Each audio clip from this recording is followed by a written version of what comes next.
기독 서적 베스트셀러 중에 내려놓음이라는 책이 있습니다. 여러분도 한 번쯤 읽어보신 분도 계실 것입니다.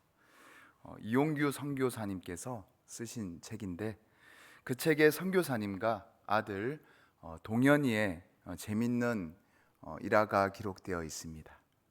아들 동현이가 어렸을 때 선교사님과 아들은 이제 장난감 가게를 갔다고 합니다.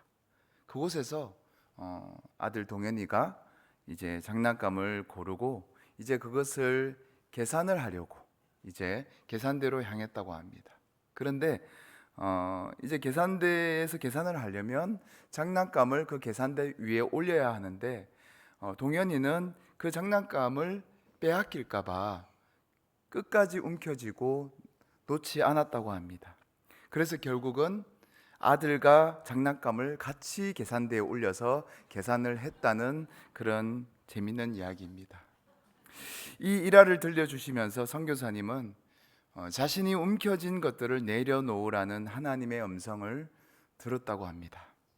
그래서 많은 학위와 많은 것을 가지고 있었는데 그 모든 것을 내려놓고 하나님의 말씀 따라 평신도 선교사로 몽골로 떠나게 됩니다. 그리고 그곳에서 오랫동안 사역을 하셨습니다. 오랫동안 사역을 하시니까 이제 학교도 하나님 은혜로 짓게 되고 그 학교에서 부총장까지 역임하시게 됩니다. 그러나 또 하나님께서 이제는 떠나라 라는 신호를 주셔서 몽골에서 쌓은 많은 것들을 또 내려놓고 이제 몽골과 전혀 기후와 문화와 언어가 다른 정반대 방향이죠. 인도네시아로 떠나게 됩니다. 그리고 내려놓음 또 떠남이라는 책도 이제 쓰게 되었습니다. 예수님께서는 많은 천국의 이야기를 우리에게 들려주셨는데, 그 이야기 가운데 두 주인을 섬길 수 없다라는 이야기를 해주셨습니다. 그리고 누구든지 주님을 따라가려면 자기를 부인하고 자기 십자가를 지고 주님을 따르라 말씀하셨습니다. 여러분, 자기 십자가를 진다는 것, 여러분 그것을 한번 상상해 보시기 바랍니다. 십자가를 진다는 것은 다른 말로 무엇을 내려놓는 것을 말하는 것입니까? 세상의 짐을 내려놓는 것을 말합니다. 세상의 짐과 십자가는 함께 질 수가 없습니다. 우리가 철로역정이라는 이야기를 잘 알죠, 책을. 거기 보면 크리스찬이 나오는데 그 크리스찬이 처음에 엄청 무거운 세상의 짐을 짊어지고 등장합니다. 그런데 이후에 조금 시간이 지나서 은혜를 받고 십자가를 만나고 세상의 짐을 굴려서 떨어뜨리게 됩니다. 그리고 십자가를 이제 지고 그가 천성을 향해 나아가는 이야기가 철로역정 이야기죠. 무언가를 우리는 내려놓아야 합니다. 그래야 우리가 그 십자가를 우리가 질 수가 있습니다. 결국 자기가 가지고 있던 물질을 내려놓지 못해서 주님의 제자가 되지 못한 부자 청년과 같은 그런 불행한 자가 되지 말아야 합니다. 오늘 말씀의 아브라함의 이야기, 오늘 말씀의 아브라함의 이야기는 우리가 함께 읽은 이 본문은 오늘 말씀의 어쩌면 결론의 말씀이고요. 오늘 말씀은 아브라함의 초창기 이야기 12장과 13장을 아울러서 함께 살펴보기를 원하는데요. 아브라함은 믿음의 조상, 여러 민족의 아버지라는 후대에 많은 믿음의 후손들로부터 기억되는 그런 믿음의 인물이 되었습니다. 그가 그토록 믿음의 조상으로 칭송받게 된 것은 그가 하나님의 말씀에 따라 하나님이 아닌 다른 많은 것을 내려놓았기 때문입니다. 이것을 다른 말로 순종이라고 하죠. 이 오늘 말씀 창세기 12장과 13장 말씀은 이제 아브라함이 되기 전인 아브람이죠. 아브라함의 초창기 말씀인데, 이 두 장의 말씀 가운데 어쩌면 우리 그리스도인이 살아가는 모든 것이 담겨 있습니다. 여러분, 이 말씀대로만 하면 우리는 아브라함처럼 복의 근원이 될 수 있고 또 진정한 천국을 맛보는, 이 땅을 사는 동안 그런 그리스도인으로 살아갈 수 있습니다. 오늘 말씀을 통하여서 온전한 천국을 바라보는 그리스도인으로, 이 땅에 파송된 하나님의 백성으로 그 정체성을 다시금 회복하고 천국의 아름다운 순례자의 삶을 살아내는 여러분의 믿음 되시기를 주님의 이름으로 축복합니다.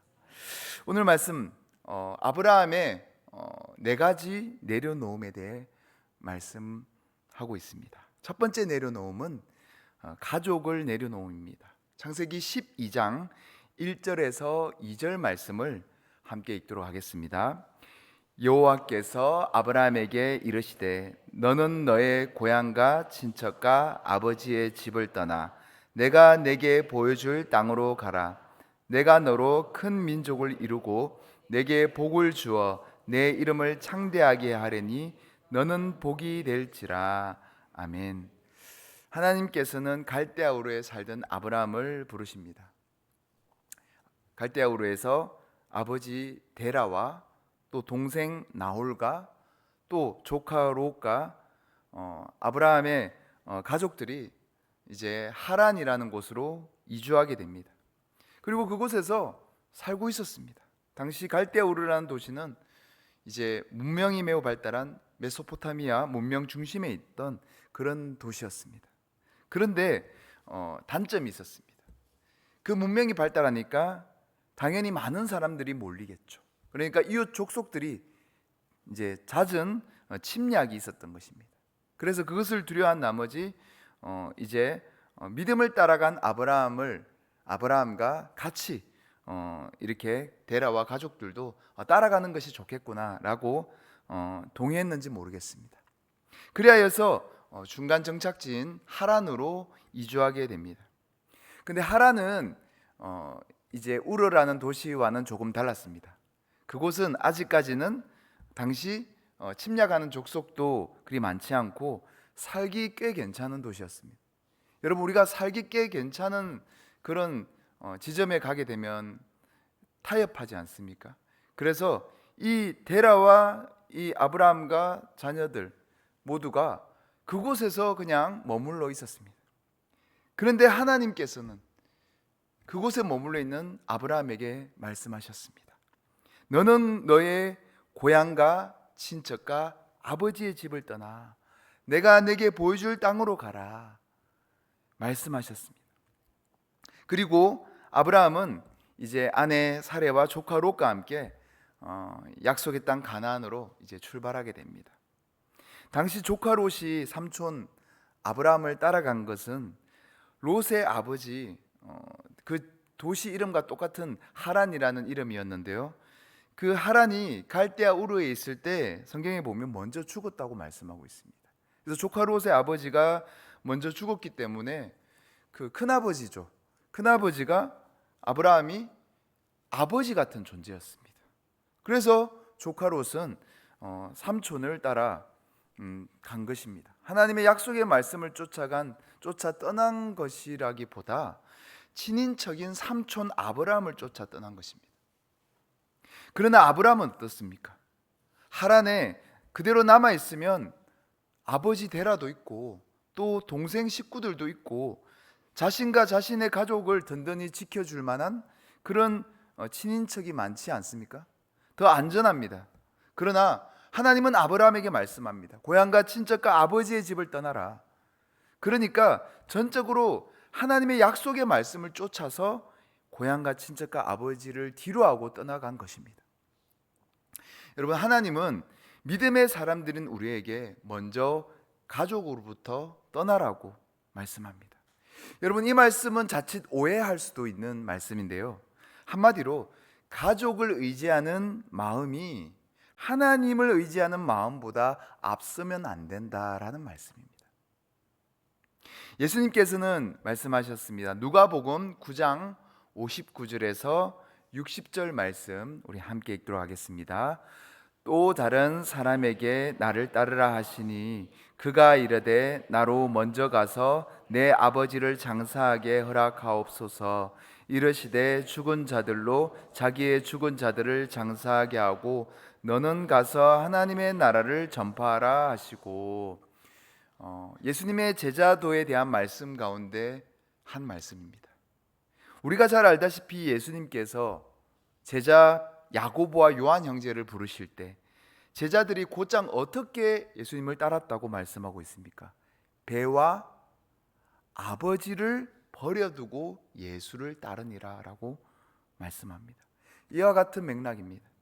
주님을 따르는 제자이자 자녀들인 우리는 먼저 가족의 품에서 독립해야 합니다. 가족이라는 울타리를 하나님보다 더 의지하면 안 됩니다. 이 말씀은 자녀들인 우리가 부모님이라는 든든한 울타리만 벗어나라는 말씀만이 아닙니다. 역으로 부모인 우리 또한 하나님보다 자녀들을 더 의지하고 사랑하면 안 된다라는 것입니다. 복음서에 보면 이번에는 야고보와 요한의 어머니가 등장합니다. 그의 아들들을 위해 예수님께 구합니다. 주의 나라가 임하실 때 하나는 주의 우편에 하나는 주의 좌편에 앉게 하소서.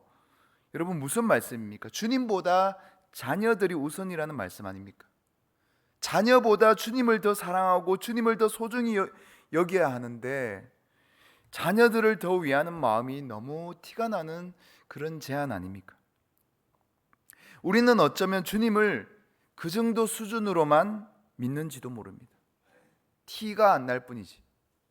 우리가 속으로 원하는 그 야망을 이루어 주실 하나님으로만, 그 정도 수준으로만 예수를 믿는 사람들이 얼마나 많은지 모릅니다. 여러분, 이단들이요 거의 그렇게 이단이 되는 경우가 많습니다. 얼뜻 보면 정말 뭔가 하나님이 복 주시는 것처럼 보이지만 뭔가 거래를 하는 것처럼 그렇게 속이는 것입니다. 이전에 기복신앙도 마찬가지죠. 그 정도 수준의 신앙 아니겠습니까? 내 물질, 내 자녀, 우리 가족들의 안위만 구할 뿐 주님 나라 영광을 위해 살지 않습니다.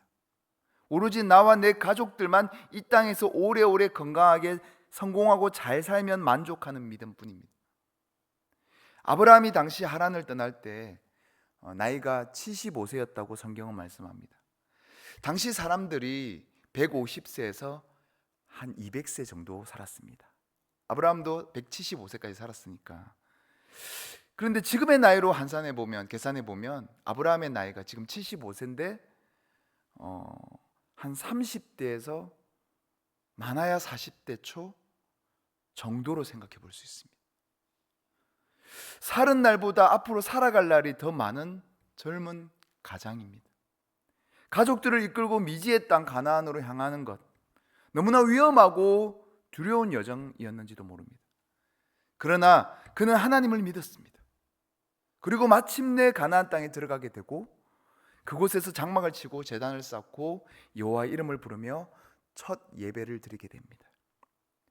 우리는 예수를 믿고 여전히 세상 사람들과 다를 바 없는 가치관, 그리고 이전에 예수 믿기 이전에 가족 중심으로 살았던 가치관을 그대로 간직한 채 믿음 생활을 하고 있는 건 아닌지 우리 자신을 돌아봐야 합니다. 내 가족을, 내 자녀를, 내 친족을 하나님보다 더 우선시하는 믿음이라면 그것을 먼저 우리는 내려놓아야 합니다. 그것이 하나님이 오늘 우리에게 주시는 첫 번째 내려놓음의 말씀입니다. 두 번째 내려놓음은 물질을 내려놓음입니다. 창세기 12장 20절 말씀 함께 읽도록 하겠습니다. 바로가 사람들에게 그의 일을 명하매 그들이 그와 함께 그의 아내와 그의 모든 소유를 보내었더라. 아멘. 아브라함은 처음 약속의 땅 가나안으로 이렇게 순종의 발걸음으로 고향과 친척과 아버지의 집을 떠나오게 됩니다. 그곳에서 제단도 쌓고 여호와의 이름도 부르고 이제 잘 정착하여 살면 됩니다. 그런데 걸림돌이 생겼습니다. 누구입니까? 창세기 12장 6절 말씀을 우리가 함께 읽도록 하겠습니다. 아브라함이 그 땅을 지나 세겜 땅 모래 상수리 나무에 이르니 그때 가나안 사람이 그 땅에 거주하였더라. 가나안 사람이 거주하였더라 말씀합니다.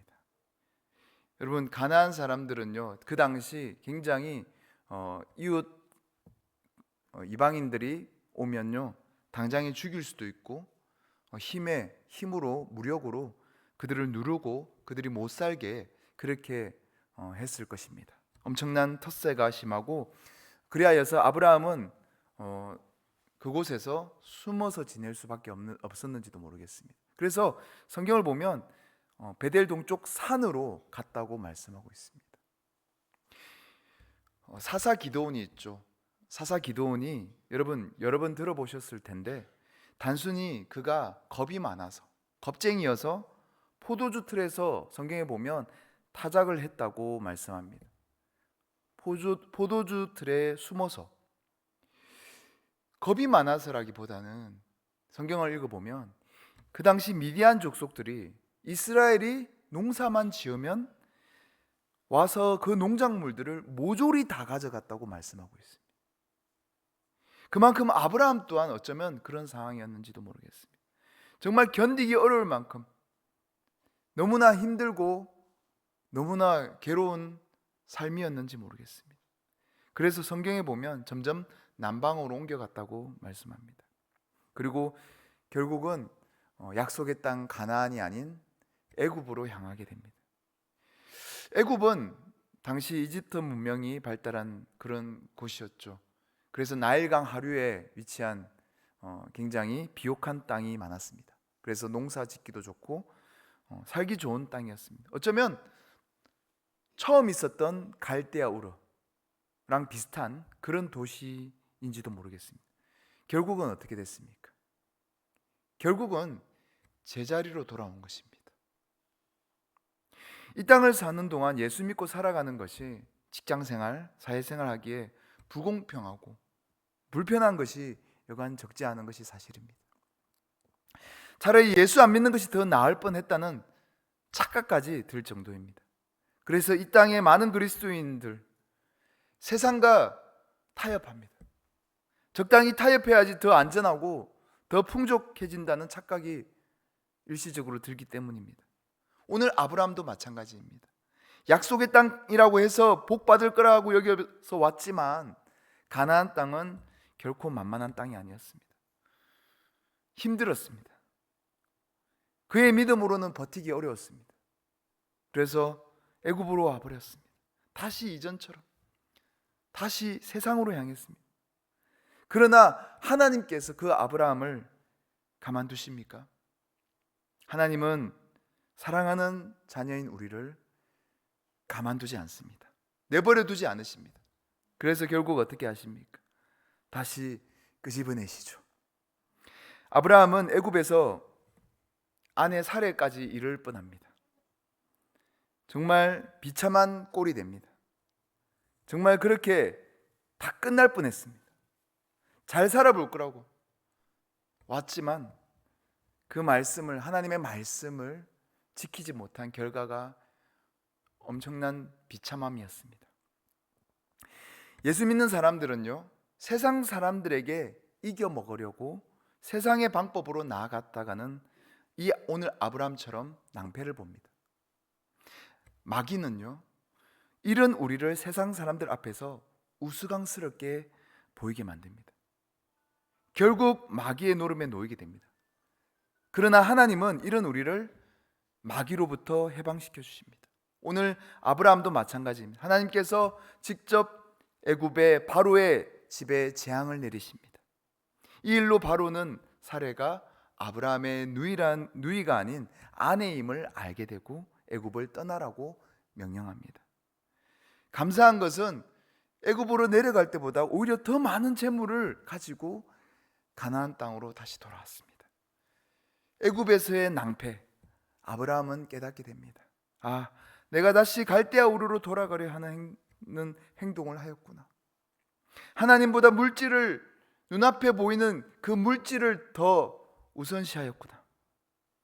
그럼에도 채우시는 하나님을 또한 경험하게 됩니다. 그래야 그는 이제 물질에 대해서 이제는 어느 정도 성숙하게 됩니다. 물질의 주인 되시는 여호와 하나님을 인정하게 됩니다.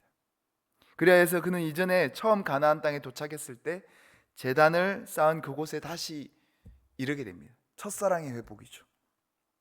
예배를 드립니다. 그 말씀이 창세기 13장 1절에서 4절 말씀에 나와 있습니다. 함께 읽도록 하겠습니다. 아브라함이 애굽에서 그와 그의 아내와 모든 소유와 롯과 함께 네겝으로 올라가니 아브라함에게 가축과 은과 금이 풍부하였더라. 그가 네겝에서부터 길을 떠나 베델에 이르며 베델과 아이 사이 곧 전에 장막 쳤던 곳에 이르니 그가 처음으로 제단을 쌓은 곳이라. 그가 거기서 여호와의 이름을 불렀더라. 아멘. 이 땅의 많은 그리스도인들 가운데서는 오늘 아브라함과 같이 물질을 내려놓지 못하여서 하나님과 물질 사이에서 타협하는 모습, 또는 줄다리기 하는 그런 신앙인들이 얼마나 많은지 모릅니다. 그래서 예수님께서는 복음서에 이런 말씀을 하시는데요. 누가복음 12장 20절 말씀 우리 함께 읽도록 하겠습니다. 하나님은 이르시되 어리석은 자여 오늘 밤에 내 영혼을 도로 찾으리니 그러면 내 준비한 것이 누구의 것이 되긴 하셨으니. 이어서 이 말씀을 풀어주십니다. 누가복음 12장 21절 말씀 함께 읽겠습니다. 자기를 위하여 재물을 쌓아두고 부여하지 못한 자가 이와 같으니라. 아멘. 예수님께서 마지막 결론의 말씀으로 우리가 너무나 잘 아는 말씀을 마태복음 6장 33절에 말씀하는데 이렇게 말씀합니다. 먼저 그의 나라와 그의 의를 구하라. 그리하면 이 모든 것을 더하시리라 말씀합니다. 사랑하는 여러분, 물질에 집착해서 떠나시기 바랍니다. 여러분, 주시는 자도 여호와시오, 취하시는 자도 여호와십니다. 믿음을 가지고 주께 맡기시고 주님의 영광을 위해 물질을 어떻게 하면 좋게 흘려보낼까라고 기도하는 저와 여러분의 믿음 되시기를 바랍니다. 그럴 때 주님께서 저와 여러분의 마음을 더 풍성하게 하실 줄 믿습니다. 세 번째 내려놓음은 자존심을 내려놓음입니다. 창세기 13장 8절에서 9절 말씀 함께 읽도록 하겠습니다. 아브라함이 롯에게 이르되 우리는 한 친족이라 나나 너나 내 목자나 내 목자나 서로 다투게 하지 말자. 내 앞에 온 땅이 있지 아니하나 나를 떠나가라. 내가 좌하면 나는 우하고 내가 우하면 나는 좌하리라. 아멘. 이제 하나님이 거하시는 땅이 약속의 땅이라는 것을 깨달은 아브라함은 물질에게서 떠난 것을 증명하듯 조카 롯에게 더 좋은 땅을 양보하게 됩니다. 그러나 오늘 이 조카 롯과의 땅 분배의 말씀은 단순히 물질의 양보에 그치는 양보가 아니었습니다. 어쩌면 삼촌으로서의 자존심까지 내려놓는 그런 양보였습니다. 우리 8절 말씀을 다시 한 번 더 보시면 서로 다투게 하지 말자라고 말씀합니다. 서로 다투게 하지 말자. 그러니까 단순히 물질만을 위한 양보가 아닌 다툼을 피하기 위해서, 다툼이 싫었던 것입니다. 여러분, 우리가 예수 믿으면서 여전히 누군가와 자존심 싸움을 할 때가 많죠. 누군가와 어르렁거리고 그렇게 자존심 싸움을 할 때가 많습니다. 그런데 그것이 오래되면요, 우리의 영적 건강에 너무나 치명적으로 좋지 않습니다. 결코 건강하게 예수 믿는 것이 아닙니다. 여러분, 성령의 9가지 열매 가운데 무엇이 있습니까? 화평이 있지 않습니까? 교회는 예수 그리스도께서 막힌 담을 허무셔서 화평을 이룬 공동체입니다. 그리스도로 말미암아 교회 안에서는 적이 없습니다. 모두가 한 형제요 자매입니다. 지체라고 합니다. 서로 성향은 다르고 모든 것이 다르지만 주 안에 하나인 공동체가 교회입니다. 우리 그리스도인 공동체입니다. 그래서 때로 어떤 문제로 계속해서 싸움이 일어난다면 어떻게 해야 될까요? 한쪽이 양보하고 떠나든지 아니면 떠나 보내야 합니다. 그것이 오히려 같이 있으면서 계속해서 싸우는 것보다 어쩌면 현명한 선택인지도 모르겠습니다. 오늘 아브람, 조카 롯이 어떤 존재였다고 말씀을 드렸습니까? 아들 같은 존재였습니다. 사랑하는 피부치, 자식 같은 조카 롯을 떠나보내야만 했습니다. 안 그래도 자식도 없는데 아직 자식같이 함께했던 아버지 없이 자란 조카 롯, 그를 떠나보내는 삼촌의 마음 좋지 않죠. 그런데 이 다 큰 조카가 이 마음을 알았을까요? 삼촌의 마음을 몰랐을 것입니다. 조카 롯은 삼촌과 달랐습니다. 그는 애초부터 하나님이 아닌 삼촌을 따라서 가나안 땅에 왔습니다. 그리고 애굽을 맛보았습니다. 애굽의 문명이 너무나 좋음을 맛보았습니다. 너무나 풍부한 애굽 땅, 그 땅을 떠나면서도 어쩌면 애굽 땅을 동경했는지도 모르겠습니다. 어쩌면 조금은 계획적이었는지도 모르겠습니다. 삼촌 곁을 이제 독립해야지, 나도 이제 어엿한 어른이라고 하면서 애굽 땅과 비슷한 저 멀리 기름진 땅, 소돔 땅을 바라보았는지도 모르겠습니다. 결국 아브라함은 조카 롯을 떠나보내게 되고 대신 화평이라는 아름다움을 택하게 됩니다. 그리스도인으로 살면서 어쩌면 물질을 내려놓는 것보다 더 힘든 내려놓음이 있습니다. 그것은 자존심을 내려놓는 것입니다. 주변을 살펴보면 애써 감추고 있을 뿐이지 여전히 자존심을 내려놓지 못한 그리스도인들이 얼마나 많은지 모릅니다. 여러분, 혹시 몇십 년 동안 한 교회에서 교회 생활하시면서 여전히 화해하지 않는 그런 지체가 혹시 계시지 않습니까?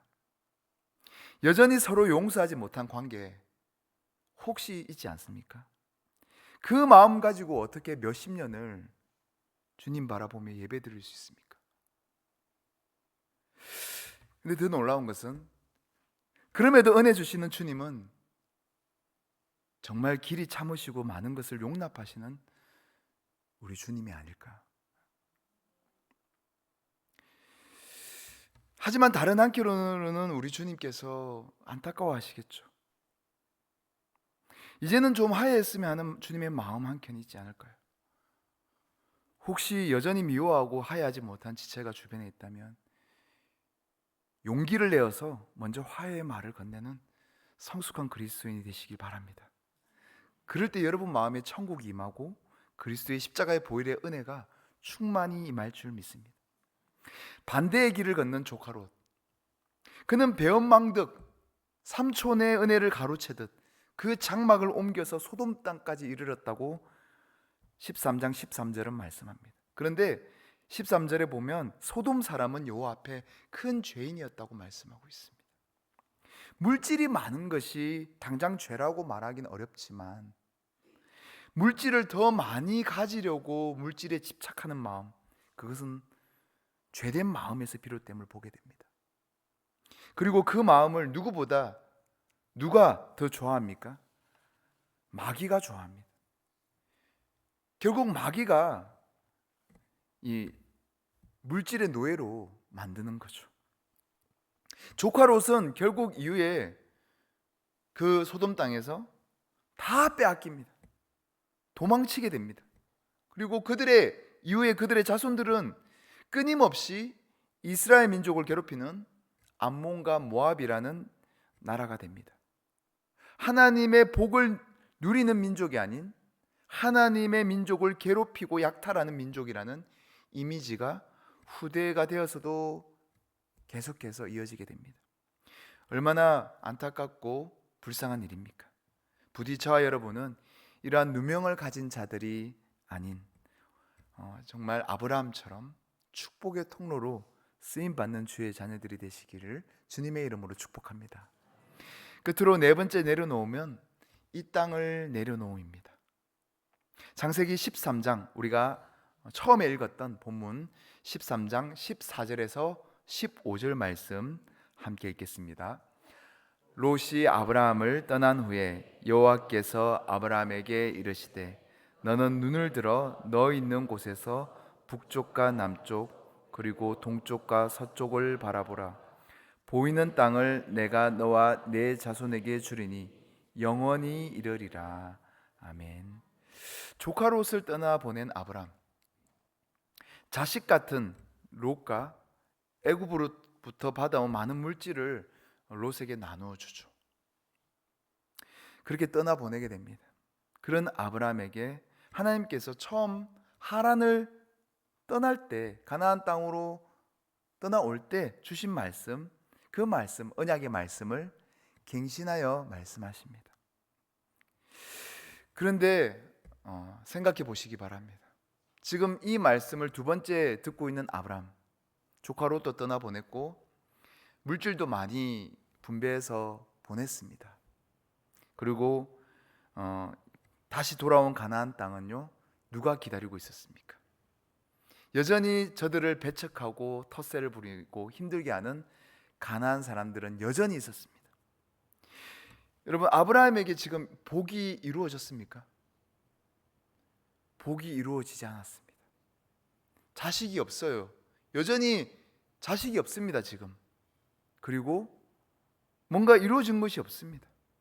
오히려 조카 롯이 떠나버렸습니다. 자식 같은 사랑했던 조카 롯이. 어쩌면 제자리 걸음 같은 지금 상황. 정말 이것이 무슨 복입니까? 이 땅에 많은 그리스도인이 이러한 문제로 낙심하여 교회를 떠나고 주님을 떠나는 일이 벌어집니다. 여전히 변하지 않는 현실적인 문제, 여전히 이 땅에서의 복이 임하지 않는 문제, 교회를 보면 여전히 자녀를 위해 눈물 흘리면서 기도하는 그런 부모님들 얼마나 많은지 모르겠습니다. 여전히 주시지 않음에도 불구하고 오늘도 눈물로 기도하십니다. 그러나 주님은 묵묵부답이실 때가 많죠. 기다리고 기다려도 소식이 없습니다. 믿지 않는 남편이 주님께로 돌아오도록 얼마나 많은 아내분들이 기도합니까? 그래도 돌아온 분들도 계시지만 잘 돌아오지 않습니다. 경제적인 어려움으로 많은 날을 울며 기도해도 잘 해결되지 않습니다. 무엇이 복이라는 것입니까? 몇십 년을 당자처럼 떠난 자녀를 위해서 오늘도 눈물로 새벽 제단에서 기도하는 부모님 계십니다. 피눈물 흘리며 기도하는데 자녀는 여전히 돌아오지 않습니다. 얼마나 마음이 애타고 힘듭니까? 그 기도들은 땅에 떨어지는 기도입니까?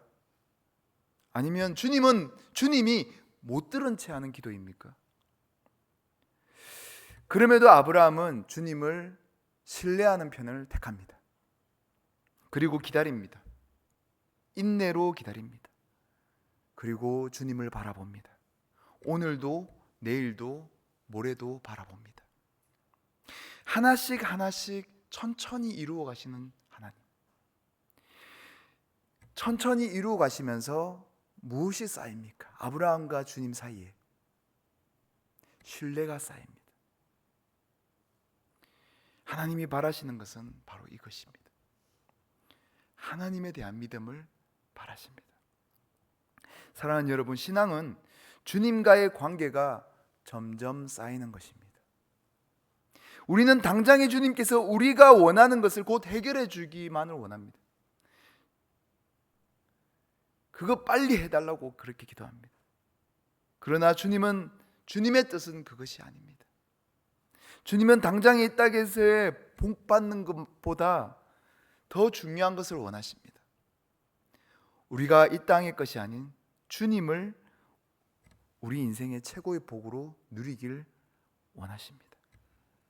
그래서 당장 이 땅의 문제보다 그 과정 가운데 성숙되어지는 우리의 믿음의 성숙을 바라시는 것입니다.